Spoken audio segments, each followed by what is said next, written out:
Good morning, students. Today we are going to discuss about the chapter number 2, Tsunamis part 2. We are going to discuss. We are also discuss about the tsunamis part 1. There are we study about many stories of tsunami 26 December 2004. Now we are going to discuss about a story about a Thailand school girl.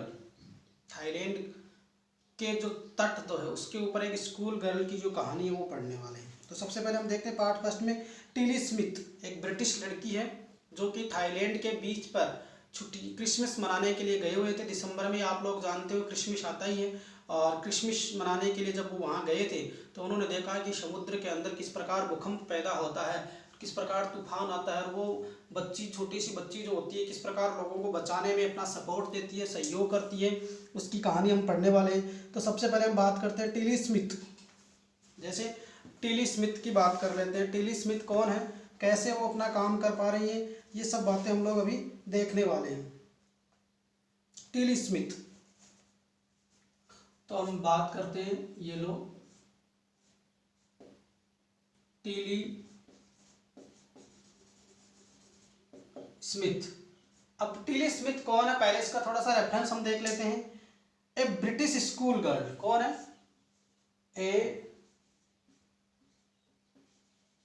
British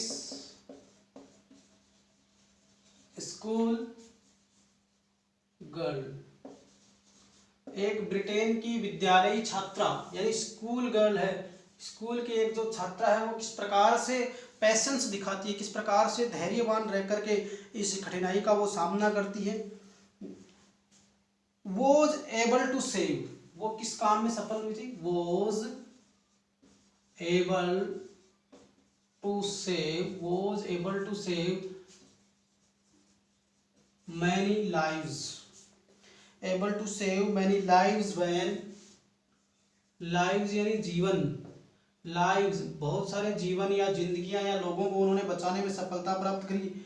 when the tsunami struck, when the tsunami struck, struck यानी तट पर टक्कर मारना होता है, struck यानी होता है टक्कर मारना। When the tsunami struck Phuket beach, PHUKET, Phuket beach, beach यानी तट होता है, फकेट बीच यानी थाईलैंड के पास एक बीच है उसका नाम है फकेट। उस बीच के ऊपर स्ट्रक यानी तट पर सुनामी स्ट्रक फकेट बीच यानी फकेट जो बीच है उसके ऊपर वो टक्कर मारने वाली होती है। किस प्रकार का ब्रिज का नाम क्या है, फकेट, यानी फुकेत नामक समुद्री तट से टकराती है। अब उसमें होता क्या है, सबसे पहले आप देखेंगे सुनामी स्ट्रक द फकेट बीच, और उसके आगे हम देखते हैं इन थाईलैंड, और ये जगह कहाँ थी, इन थाईलैंड। थाईलैंड आप जानते हैं किसी देश का नाम है, थाईलैंड। थाईलैंड के फकेट बीच के ऊपर वो जब टकराती हैं, अब बताएंगे कि वो वहां पर क्या था। ये यहां तक आपका फुल स्टॉप आता है। दूसरी बात इसमें ये आती है, दो सी वॉज वोन ए नंबर ऑफ अवार्ड्स, दो सी हैज, यद्यपि though she has won the number of awards, though she has won a number of awards, she has won a number of awards, a number of awards, अर्थात उसने कई इनाम जीते, number of awards, उन्होंने कई इनाम जीते। जब वो लोगों को बचाने में सफल रही तो उसको कई प्रकार कहीं भी सम्मानित किया गया, इनाम जीते। हर पेरेंट्स हैव नॉट अलाउड, लेकिन हर पेरेंट्स अवार्ड्स, कोमा लगाना उधर आपको, हर पेरेंट्स उसके माता पिता, her parents were, her parents have not allowed, उसके माता पिता ने उसको परमिशन नहीं दी, अलाउ नहीं किया, किस बात के लिए, there daughter to be, there daughter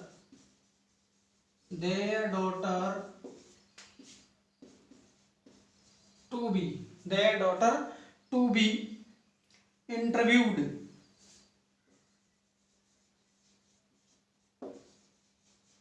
interviewed यानी साक्षात्कार, interviewed on television, on television अर्थात टेलीविजन पर उसको इंटरव्यू देने के लिए, साक्षात्कार देने के लिए उसके माता पिता ने उसको परमिशन नहीं दी, interviewed on television and made into a heroine, and made into a heroine, और उसको एक नायिका बनने का अवसर प्रदान नहीं दिया, या उसको एक नायिका या हीरोइन बनने से उन्होंने रोक दिया। अब इसके बारे में हमको चलना, why do you think they took that decision, why do you think, why do you think, why do you think, why do you think का मतलब आप क्या सोचते हो, why do you think they took that decision, they took that decision, उन्होंने वो निर्णय क्यों लिया, कि व्हाई डू यू थिंक, आप क्या सोचते, व्हाई डू यू थिंक आप क्या सोचते हो, दे टुक दैट डिसीजन, उन्होंने वो निर्णय, दे टुक दैट डिसीजन, उन्होंने वो निर्णय या उस प्रकार का संकल्प है वो क्यों लिया, आप इसके बारे में क्या सोचते हैं। अब हम लोग इसकी छोटी सी जो स्टोरी है, दे टुक दैट डिसीजन, उन्होंने वो निर्णय है वो क्यों लिया, आप क्या सोचते हो कि उन्होंने ऐसा निर्णय क्यों लिया, आप क्या सोचते हो कि उनको टीवी पर आने में क्या प्रॉब्लम थी, वो अपनी बच्ची को टीवी पर साक्षात्कार दे करके एक नायिका बनने से क्यों रोक पा रहे थे, उसका क्या रीजन था। सबसे पहले तो इस कहानी को हम स्टडी करते हैं, इस कहानी को हम पढ़ने की कोशिश करते हैं। आई होप मैं आपको जो भी हार्ड वर्ड्स आ रहे हैं पैराग्राफ कंप्लीट होने के बाद लिखवाऊंगा भी, उससे पहले भी डिस्कस कर रहा हूँ, यदि आपका टाइम पहले हो जाता है तो नेक्स्ट क्लास में पहले हम उसके मीनिंग्स देखेंगे। सबसे पहले हम बात कर लेते हैं now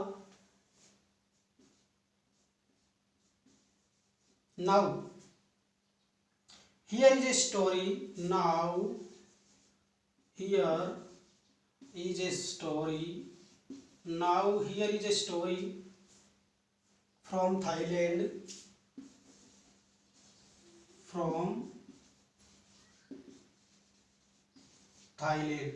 now here is a story from Thailand. अब यहाँ पर आपको थाईलैंड की एक कहानी है, अब यहाँ थाईलैंड की एक कहानी है। Now here is a story from Thailand, अब मैं आपको यहाँ थाईलैंड की एक कहानी के बारे में बताने वाला हूँ, और कहानी ये है, the Smith family from south east England, the Smith family, the Smith family, Smith जो परिवार था, the Smith family from south England, from south east England, from south east England, दक्षिणी पूर्वी इंग्लैंड जो है उससे, the Smith family is from south east England, दक्षिणी पूर्वी इंग्लैंड जो है, वर सेलिब्रेटिंग, वो क्या कर रहे थे, वर सेलिब्रेटिंग, CELEBRATING, सेलिब्रेटिंग मना रहे थे, क्या मना रहे थे, इंग्लैंड वर सेलिब्रेटिंग, वो लोग मना रहे थे क्रिसमस एट बीच, क्रिसमस एट बीच यानी तट, एट बीच तट पर, कौन से तट पर, at beach resort in southern Thailand, resort यानी जो होता है सैर सरापा करने या घूमने की जगह होती है, रिजोर्ट जिसको होटल वगैरह कहते हैं, बीच के ऊपर जो बड़ी बड़ी होटलें होती है, बीच रिजोर्ट, और रिजोर्ट में कहाँ पर थे, रिजोर्ट था आपका रिजोर्ट ऑफ साउदर्न थाईलैंड, दक्षिणी SOUTHERN, साउदर्न थाईलैंड, दक्षिणी थाईलैंड की तरफ, दक्षिणी थाईलैंड यानी थाईलैंड का जो दक्षिणी हिस्सा था उसके बीच पर था। Now here is a story from Thailand, यहाँ पर ये थाईलैंड की आपको ये कहानी बताई जा रही है। The Smith family from the south east England, यानी स्मिथ परिवार जो दक्षिणी पूर्वी ब्रिटेन या इंग्लैंड से था, वर सेलिब्रेटिंग क्रिसमस, वो क्रिसमस मना रहा था, सेलिब्रेट कर रहा था एट द बीच रिजॉर्ट, और यानी beach resort southern Thailand, Thailand के दक्षिणी पूर्वी क्षेत्र के रिजॉर्ट में, या सैर करने की जो जगह होती है, सैरगाह कह सकते हैं रिजॉर्ट को अगर सही शब्दों में कहें तो, या सेलिब्रेट करने का स्थान जो होता है वहां पर वो लोग क्या कर रहे थे, क्रिसमस को सेलिब्रेट कर रहे थे। Tilly Smith was a 10 year, अब उनकी जो लड़की थी Tilly Smith is a 10 year, 10 साल की, 10 ईयर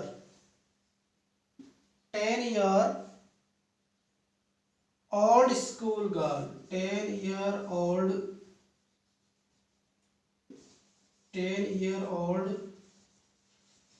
स्कूल गर्ल, 10 साल की छोटी विद्यालय छात्रा थी, स्कूल में पढ़ने वाली 10 साल की छोटी बच्ची थी।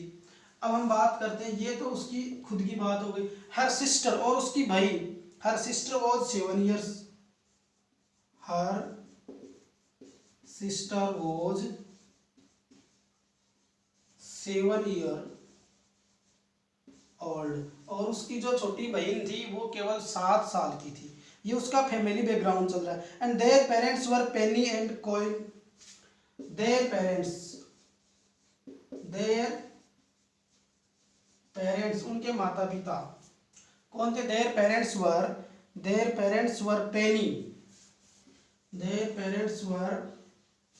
पेनी, पेनी जो थे उनके पिता का नाम था पेनी, and Colin Smith,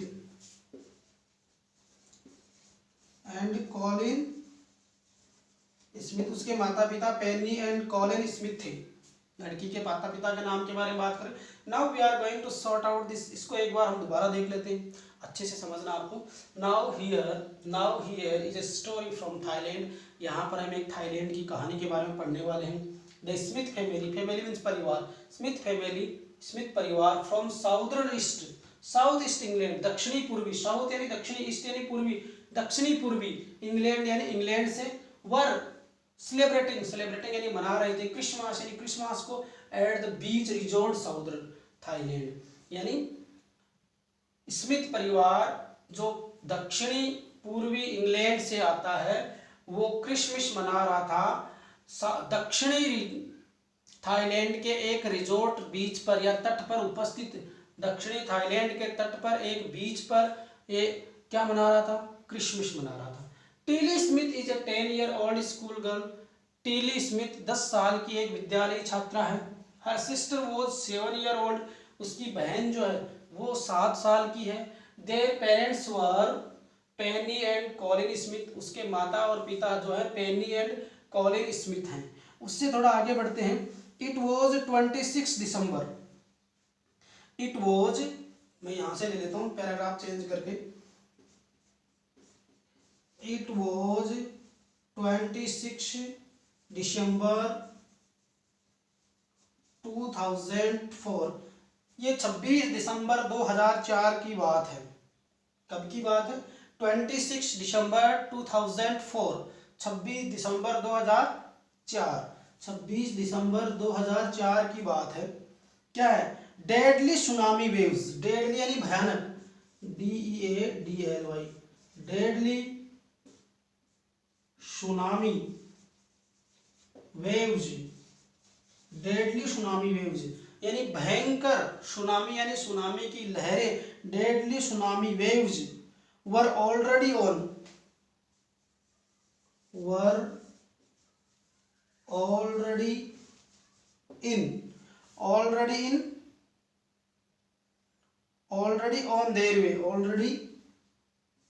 on their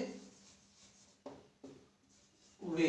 their way का मतलब वो अपने रास्ते में थी। कहने का मतलब क्या हुआ कि 26 दिसंबर 2004 था, भयानक सुनामी लहरें जो थी वो समुद्र से आने वाली थी, कि समुद्र में इस प्रकार का माहौल बन रहा था कि बहुत ही भयंकर लहरें आकर के तट पे टकराने वाली है, बहुत ही भयंकर लहरें आने वाली है।